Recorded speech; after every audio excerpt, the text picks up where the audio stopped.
Assalamualaikum warahmatullahi wabarakatuh. Terima kasih atas kesempatan yang telah diberikan oleh kelompok kami.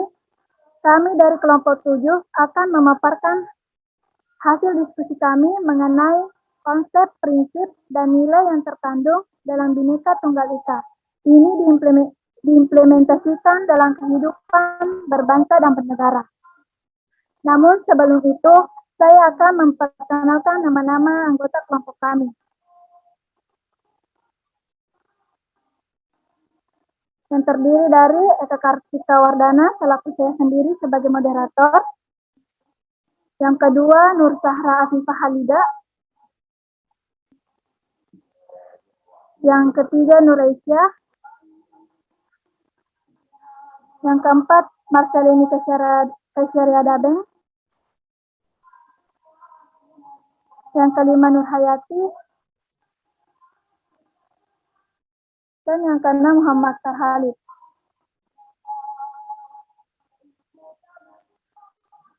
Baiklah, untuk mempersingkat waktu, slide pertama yang berisi pendahuluan akan dibacakan oleh Saudari Nur Hayati. Kepada Saudari dipersilahkan.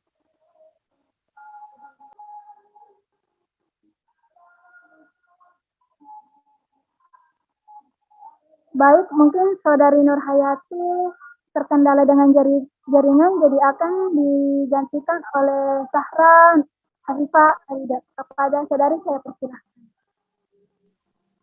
Baik, terima kasih atas kesempatan yang telah diberikan. Saya akan membacakan pendahuluan. Nilai-nilai Bhinneka Tunggal Ika perlu diwujudkan dalam kehidupan berbangsa, bernegara di masyarakat. Bhinneka Tunggal Ika merupakan prinsip hidup bangsa Indonesia. Semboyan tersebut mendeskripsikan tentang kesatuan dan keutuhan bangsa yang diciptakan dari sikap persatuan. Bhinneka Tunggal Ika memiliki makna yang berbeda-beda tetapi tetap satu juga. Dalam prinsip ini terdapat nilai luhur yang tercantum juga pada nilai-nilai Pancasila yang merupakan falsafah kehidupan bangsa Indonesia. Istilah Bhinneka Tunggal Ika ditulis oleh MPU Tan Tular dalam kitab Sutasoma yang terjemahan isinya berbunyi bahwa agama Buddha dan Siwa merupakan zat yang berbeda, tapi nilai-nilai kebenaran jiwa dan Siwa adalah tunggal, terpecah belah tetapi satu jua, artinya tidak ada dharma yang mendua. Bhinneka Tunggal Ika diterjemahkan sebagai berbeda-beda itu satu juga, artinya bahwa di dalam realitas kehidupan yang amat beragam, yang ditandai oleh perbedaan-perbedaan lahiriah akan tetapi tetap mampu membangun suasana rukun untuk mewujudkan satu tujuan hidup bersama dalam satu kesatuan bangsa dan satu kesatuan wilayah negara, yaitu Negara Kesatuan Republik Indonesia. Kesatuan di sini merupakan hasil konsensus atau kesepakatan bersama dari segenap komponen bangsa Indonesia untuk mengatasi kerawanan-kerawanan sebagai akibat sifat-sifat yang melekat pada keberagaman itu. Terima kasih, saya kembalikan ke moderator. Baik, itulah tadi pendahuluan yang dibacakan oleh Saudari Nur Sahra Afifah Halida. Saya ucapkan terima kasih. Slide selanjutnya yang berisi pembahasan akan dibacakan oleh Saudari Nur Aisyah. Kepada Saudari saya persilahkan. Baik, terima kasih atas kesempatan yang telah diberikan. Saya akan membacakan mengenai pembahasan. Bhinneka Tunggal Ika merupakan semboyan bangsa Indonesia. Semboyan ini tertulis di dalam lambang negara Indonesia, burung Garuda Pancasila. Pada kaki burung Garuda itulah tertampang dengan jelas tulisan Bhinneka Tunggal Ika. Secara konstitusional, hal tersebut telah diatur dalam pasal 36A Undang-Undang Dasar 1945 yang berbunyi, lambang negara ialah Garuda Pancasila dengan semboyan Bhinneka Tunggal Ika. Dalam suatu perkuliahan tatap muka program penyetaraan yang diikuti oleh guru-guru SD, ada salah seorang peserta yang bertanya tentang makna Bhinneka Tunggal Ika. Sebenarnya, dia sudah tahu bahwa Bhinneka Tunggal Ika itu merupakan semboyan bangsa Indonesia. Dia juga tahu kalau Bhinneka Tunggal Ika itu berarti berbeda-beda tetapi tetap satu jua. Tetapi dia mengatakan masih bingung tatkala menyaksikan adanya barisan Bhinneka Tunggal Ika pada perayaan proklamasi kemerdekaan pada setiap 17 Agustus. Sehingga dia mengajukan pertanyaan, apa sebenarnya makna Bhinneka Tunggal Ika itu? Semboyan Bhinneka Tunggal Ika memuat dua konsep yang berbeda. Bahkan kedua konsep tersebut seolah-olah bersifat kontradiktif. Kedua konsep itu adalah Bhinneka dan Tunggal Ika. Konsep Bhinneka Tunggal Ika mengakui adanya keaneka dan keragaman, sedangkan konsep Tunggal Ika menginginkan adanya kesatuan. Keaneka dicirikan oleh adanya perbedaan, sedangkan kesatuan dicirikan oleh adanya kesamaan. Jika kedua hal tersebut dipahami dan dilaksanakan dengan tekanan yang berbeda atau tidak seimbang, maka akan dapat menimbulkan kondisi yang berbeda pula. Manakala segi keaneka yang menonjolkan unsur perbedaan itu ditampilkan secara berlebihan, maka kemungkinan muncullah konflik tak terhindarkan. Sebaliknya, manakala segi kesatuan yang menonjolkan kesamaan itu ditampilkan secara berlebihan, maka tindakan itu tergolong melanggar kodrat perbedaan. Karena perbedaan adalah kodrat sekaligus berkah yang tak terelakkan. Adanya dua konsep yang berbeda tersebut menunjukkan bahwa semboyan Bhinneka Tunggal Ika mengandung problem metafisika, yaitu problem antara kepelbagiaan dan kesatuan. Problem antara hal banyak, the may, dan hal satu atau the one. Berdasarkan problema tersebut, tampak bahwa untuk mencari makna Bhinneka Tunggal Ika diperlukan adanya perenungan mendalam yang bersifat filosofis metafisis. Sekian dari saya kembalikan kepada moderator. Baik, terima kasih.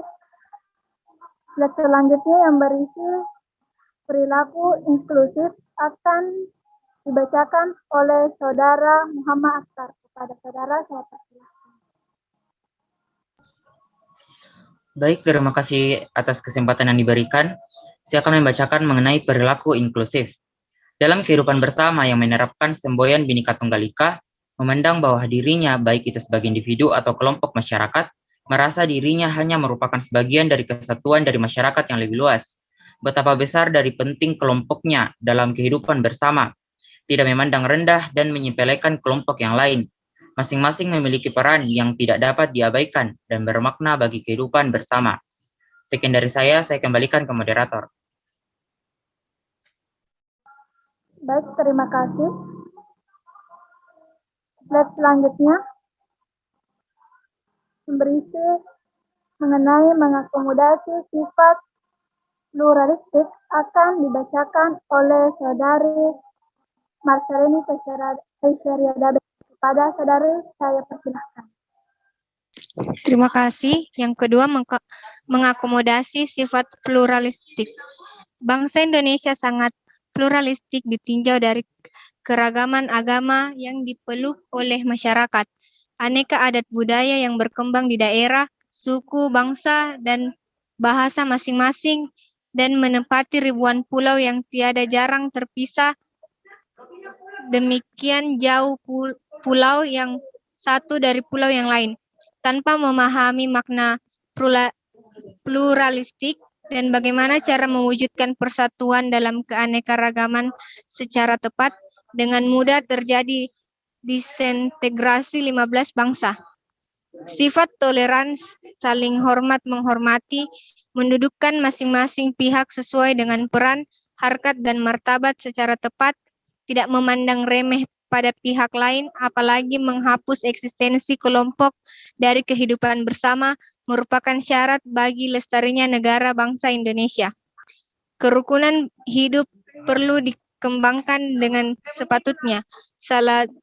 Suatu contoh sebelum terjadi reformasi, di Ambon berlaku suatu pola kehidupan bersama yang disebut pola gandong. Suatu pola kehidupan masyarakat yang tidak melandaskan diri pada agama, tetapi semata-mata pada kehidupan bersama pada wilayah tertentu. Pemeluk berbagai agama berlangsung sangat rukun, membantu dalam kegiatan yang tidak bersifat ritual keagamaan. Mereka tidak membedakan suku-suku yang berdiam di wilayah tersebut dan sebagainya. Sayangnya dengan terjadinya reformasi yang mengusungkan kebebasan pola kehidupan masyarakat yang demikian ideal telah tergerus arus reformasi. Sekian dan terima kasih. Baik, terima kasih.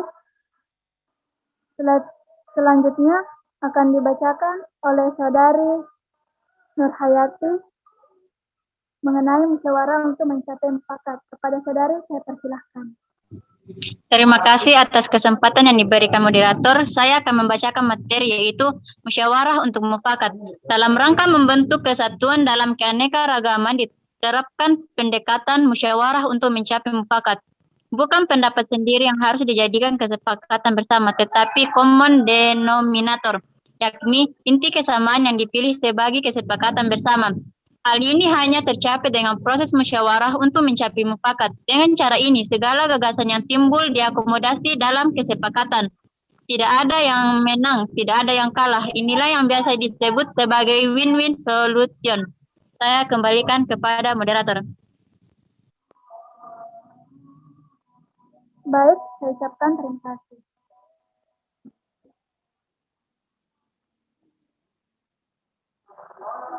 Jadi, kesimpulannya yaitu Bhinneka Tunggal Ika dalam Persatuan Indonesia sebagaimana dijelaskan bahwa walaupun bangsa Indonesia terdiri dari berbagai macam suku bangsa yang memiliki kebudayaan dan adat istiadat yang beraneka ragam, namun keseluruhannya merupakan suatu kesatuan.